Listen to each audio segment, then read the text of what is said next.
En este segundo episodio estaré hablando con Claudia Lucía Álvarez Tobón. Ella es directora ambiental de Isagen. Claudia es una líder comprometida con la sostenibilidad ambiental enfocada en el cuidado de las cuencas y la preparación ante desafíos climáticos.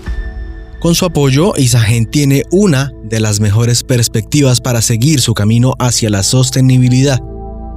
100% empresarial. Su liderazgo y compromiso son un ejemplo para todos nosotros. Vanguardia Podcast.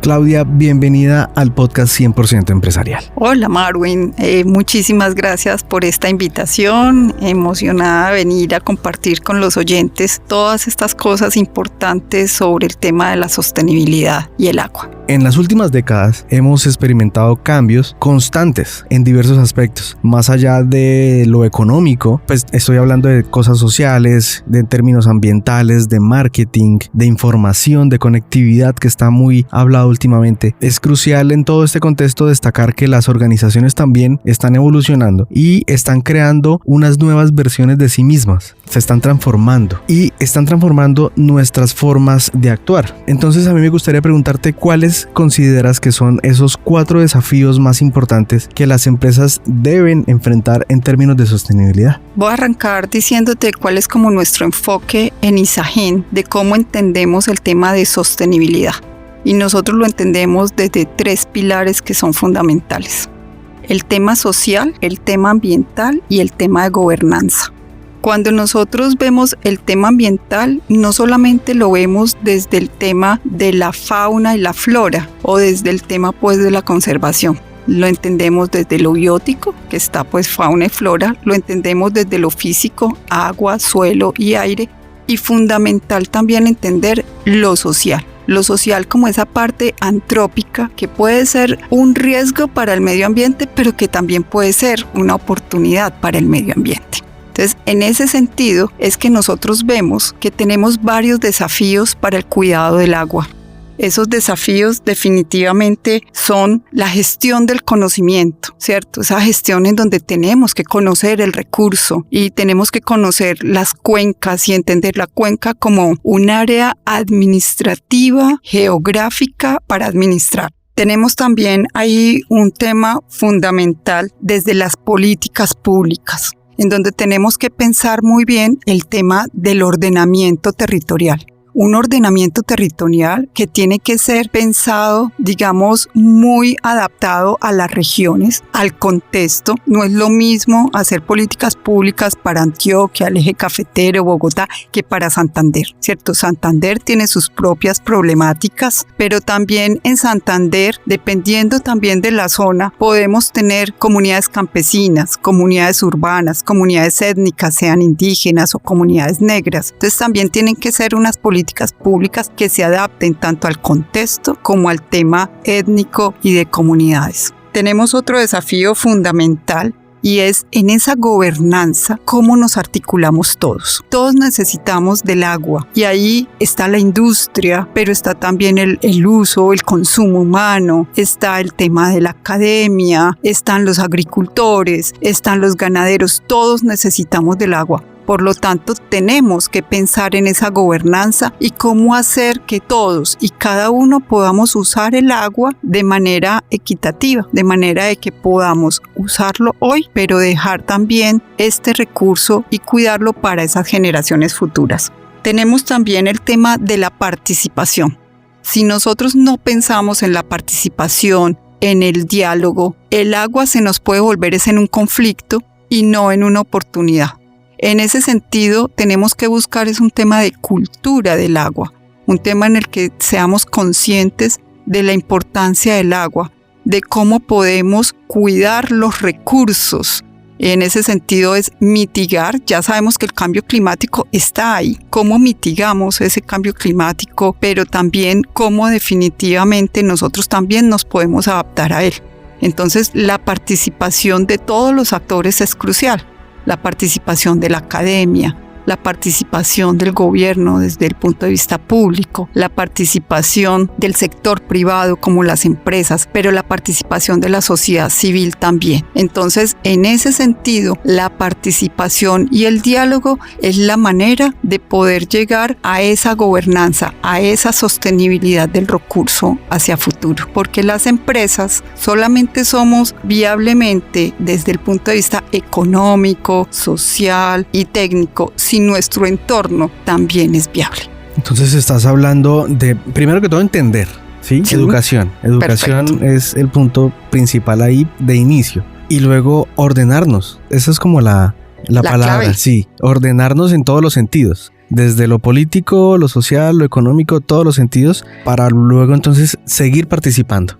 Y en esos desafíos, ¿qué acciones crees que son las que se están tomando para abordar esta situación? Sí, mira, yo creo que ser consciente cada actor que tiene unas competencias. Nosotros del sector privado y que somos del sector energético, nosotros que generamos energía eléctrica y que nuestra matriz en su mayoría, por lo menos entre el 60 y el 70% es generación hidroeléctrica. Entonces ahí es pensar cómo se complementa la matriz de hidroenergía. En este momento la empresa ya tiene varias plantas solares en Puerto Gaitán. Vamos a tener unas que están entrando ya para operación en Sabana Larga, otros 5 parques solares, y tenemos 2 parques eólicos en La Guajira. En este momento somos la única empresa que tenemos parques eólicos. Entonces buscamos la complementariedad energética, no solamente la parte hidroeléctrica, sino también la parte solar y eólica. Esa es una manera de prepararnos para el futuro. Pero no podemos renunciar a la hidroelectricidad, sigue siendo un punto fundamental. Entonces ahí, como veníamos diciendo, seguimos trabajando, digamos, de la mano en ese cuidado y protección del recurso hídrico. Tenemos convenios con parques nacionales naturales, con WWF, tenemos también trabajo con las diferentes corporaciones, apoyamos el programa de Banco 2 y las microcuencas, pago por servicios ambientales, tenemos un apoyo bien importante en el tema de educación ambiental frente al tema de turismo de naturaleza y turismo participativo, y el tema también de proyectos desde el punto de vista de reconversión productiva. O sea, hay que buscar y, como decíamos ahora, mirar esa cuenca y la microcuenca como unas áreas territoriales para administrarlas. Todos necesitamos del agua y por lo tanto nos asentamos al lado del agua, pero cómo la cuidamos, cómo definitivamente trabajamos por ello. Entonces tenemos que pensar en lo cotidiano, y en esa parte cotidiana, esa agua que va llegando al embalse, que para nosotros es fundamental, tenemos que hacer que esos usos sean compatibles. ¿Qué decirle a las empresas, independientemente del sector en el que estén? ¿Cómo pensar en esos desafíos de la sostenibilidad? Sí, yo creo que las empresas lo veíamos como una mesa de 4 patas. Nosotros como sector privado somos una pata fundamental, y que seamos muy conscientes de que definitivamente nosotros no somos como empresa sostenibles desde lo económico, desde lo social, si nuestro entorno no es sostenible. Entonces hay que trabajar desde ahí, y por lo tanto mi llamado es a que no lo podemos hacer solos. Las empresas somos un pilar fundamental, una pata muy importante de esa mesa, pero ese círculo virtuoso tenemos que estar de la mano con la academia, con lo público, pero con la sociedad también. Y esa sociedad es con quienes tenemos que buscar siempre un diálogo permanente. Casi siempre que se habla de sostenibilidad hay otra palabra que también se incluye, me refiero a la innovación. Entonces, pues pensándolo así, todas las empresas deberían estar pensando en innovación, ¿verdad? ¿Y qué papel juega ella en esa búsqueda de solucionar esos desafíos? En lo ambiental, un tema de innovación, yo creo que a veces creemos que innovar en lo social es muy difícil, no se puede, y yo creo que acá en Santander tenemos un ejemplo muy bonito, y es el tema del monitoreo climático participativo. Alrededor del embalse tenemos unas comunidades que nos ayudan a hacer ese monitoreo climático. Es como casi que la primera experiencia alrededor de un embalse, en donde las comunidades al principio arranca todo, digamos casi que desde un conflicto, porque llegó el embalse, nos van a cambiar el clima, mire lo que está pasando, y entonces ¿qué va a pasar por nuestros cultivos? Aquí lo que hemos logrado es demostrar que definitivamente el embalse es un actor más de un territorio, pero que se comporta de alguna manera igual que cuando hay fenómeno del niño, fenómeno de la niña, pero si lo conocemos mejor, definitivamente podemos actuar. Entonces trabajamos con cacaoteros, trabajamos con las personas que también tienen otro tipo de cultivos, y ahí lo que se dan cuenta al monitorear es que si hay más humedad, pues tienen que hacer, digamos, más mantenimiento a sus cultivos. Si hay más sequía, se tienen que preparar entonces para un tema de cómo van a buscar, digamos, o a mantener el tema del agua. Entonces, en ese sentido, siento que hay innovación social. También hay innovación en el tema que decíamos de complementariedad energética, buscar también el tema de lo solar, de lo eólico, y en la parte de conservación, en la parte, digamos, de el trabajo mancomunado con los parques naturales. En este caso, Yariguíes, que es el que llega, digamos, y que le aporta como a la cuenca. Trabajamos directamente también con parques y con WWF y con las ONGs que también hacen parte de esa sociedad. Entonces creo que eso también es innovador. Innovador es pensar que definitivamente podemos hacer lo mismo, pero de otra manera, ¿cierto? Es como nosotros seguimos generando energía. Esa es nuestra razón de ser. No podemos cambiar, digamos, nuestra misión, pero sí lo podemos hacer de la mano con otros actores y buscando definitivamente cómo ser sostenibles a un largo plazo. Claudia, muchas gracias por haber estado aquí en este podcast en 100% Empresarial. Muchísimas gracias, Marwin, y bueno, aquí encantada de estar con ustedes y atenta por si de pronto hay otra invitación.